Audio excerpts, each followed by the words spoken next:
Em nome do Pai, do Filho e do Espírito Santo. Amém. Vinde, Espírito Santo, enchei os corações dos vossos fiéis e acendei neles o fogo do vosso amor. Enviai o vosso Espírito e tudo será criado e renovareis a face da terra.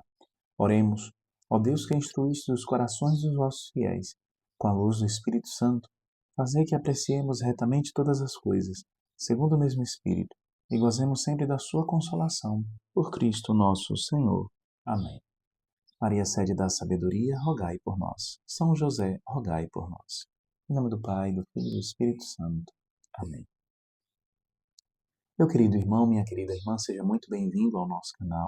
Nós estamos percorrendo com alegria o itinerário de reflexão sobre o livro dos Provérbios. Dentro desta obra, nós nos encontramos no prólogo, o qual corresponde aos 9 primeiros capítulos.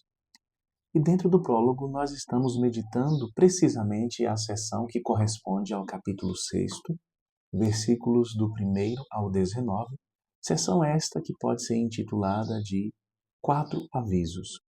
Quais são esses 4 avisos? Avisos sobre a finança, a preguiça, a maldade e a perversão do corpo. Nós nos encontramos neste 4º e último aviso. Portanto, estamos nos versículos finais desta seção.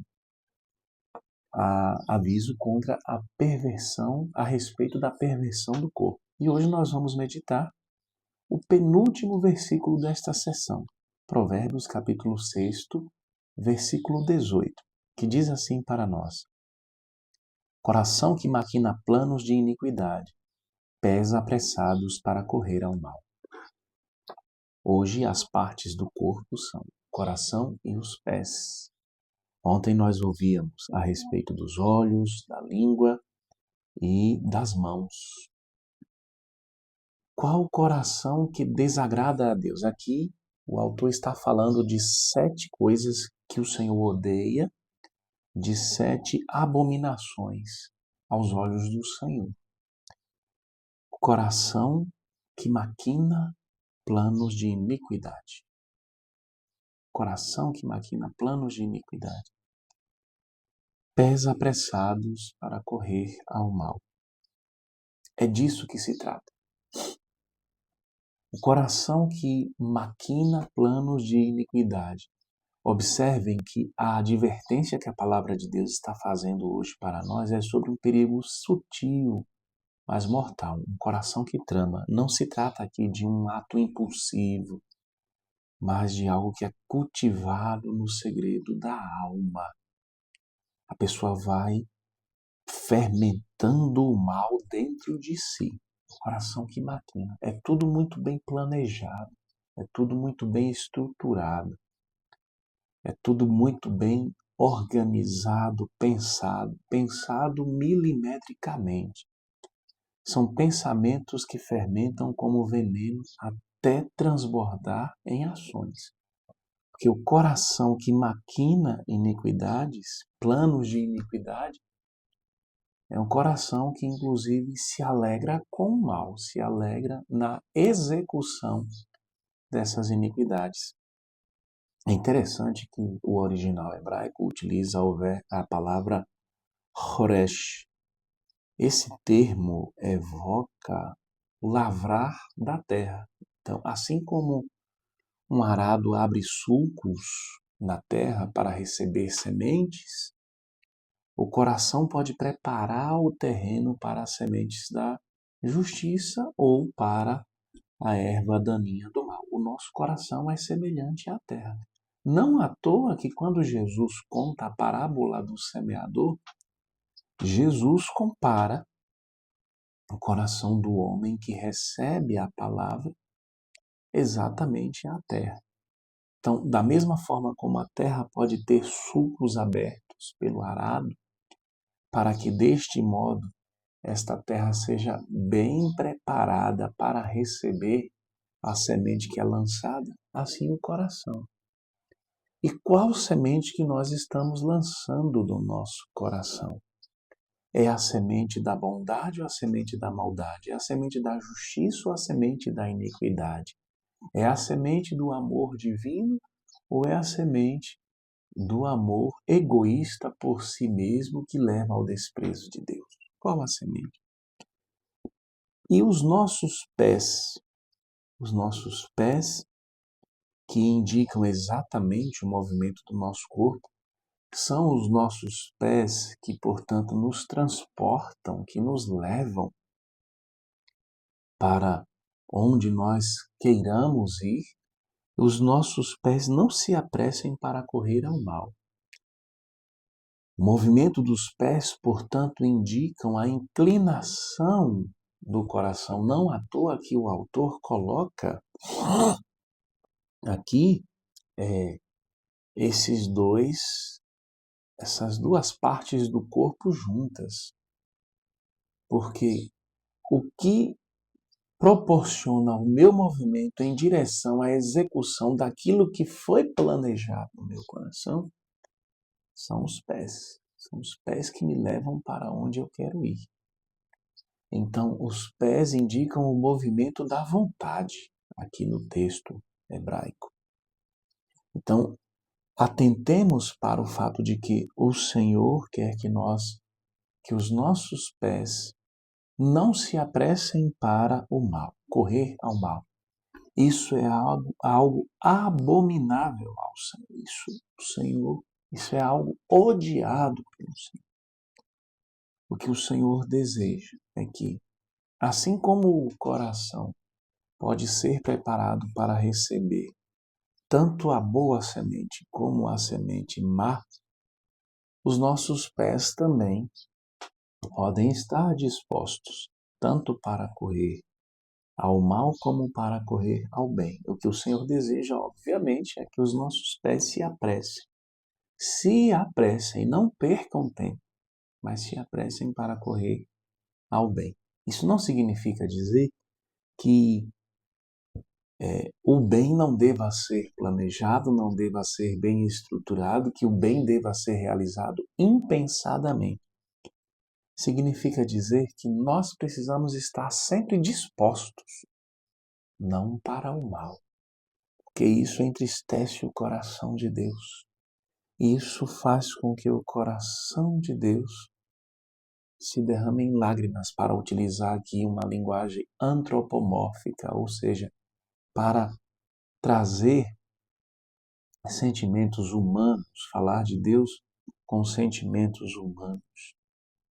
Até porque Deus não se alegra com o mal, mas Deus se alegra com o bem realizado. O bem que nós realizamos e o bem que nós realizamos guiados pela graça divina, porque todo bem nasce em Deus, tem como fonte, tem como origem Deus, até porque Ele é o sumo bem.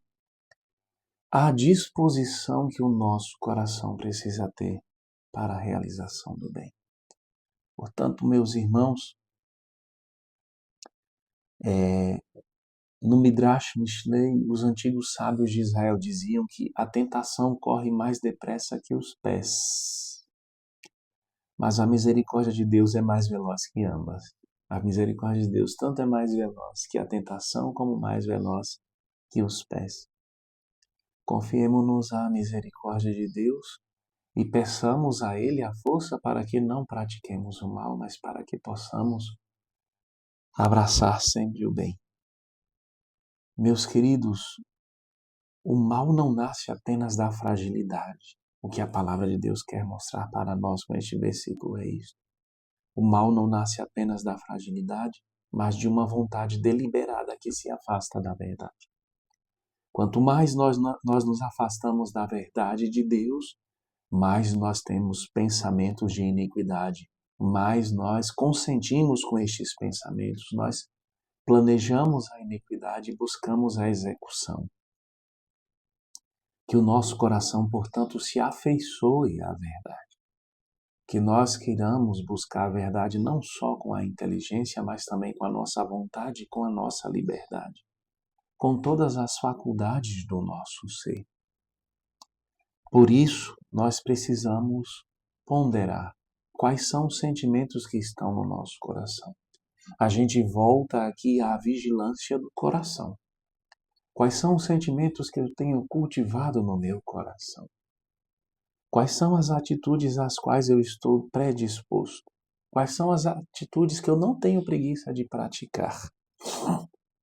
Certamente as atitudes às quais eu estou predisposto e que eu tenho uma disposição incrível para realizá-la são aquelas atitudes para as quais tendem o meu coração. Volto à pergunta: quais são os sentimentos que eu tenho infundido, que eu tenho cultivado, que eu tenho buscado preencher o meu coração? São Paulo nos dizia na carta aos Filipenses, no capítulo 2, versículo 5, tende em vós o mesmo sentimento de Cristo Jesus. Aqui São Paulo está se referindo no contexto da frase à atitude de Jesus, a sua atitude kenótica, ou seja, assumir a kenos, isto quer dizer o rebaixamento. Ele de Deus se fez homem, assumiu a condição de um escravo, fazendo-se em tudo semelhante a nós, exceto no pecado. Se fez obediente a Deus, ao Pai.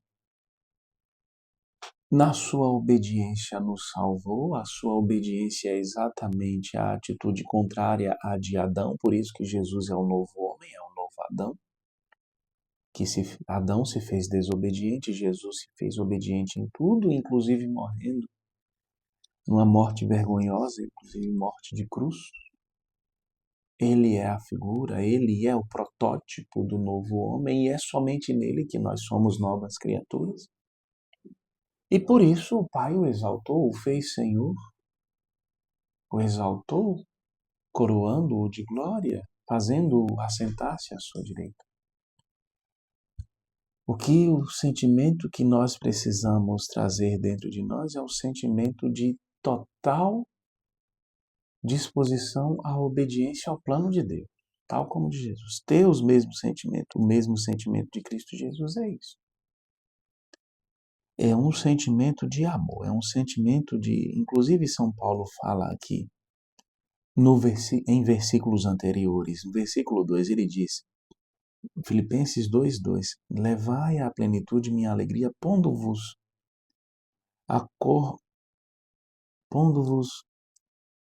acordes no mesmo sentimento, no mesmo amor, numa só alma, num só pensamento.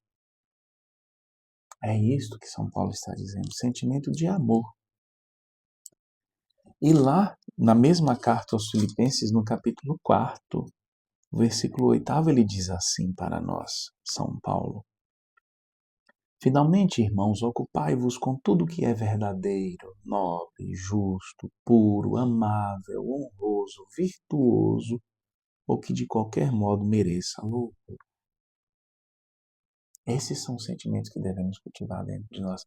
Porque certamente, se nós nos ocuparmos de tudo que é verdadeiro, tudo que é nobre, tudo que é justo, tudo que é puro, que é amável, tudo que é virtuoso, tudo aquilo que é honroso, certamente o nosso coração terá planos de justiça. Planos que serão concordes com a vontade de Deus. Planos que agradarão a Deus. E com certeza os nossos pés, à medida em que o nosso coração for repleto de bons sentimentos, os nossos pés correrão para a realização do bem.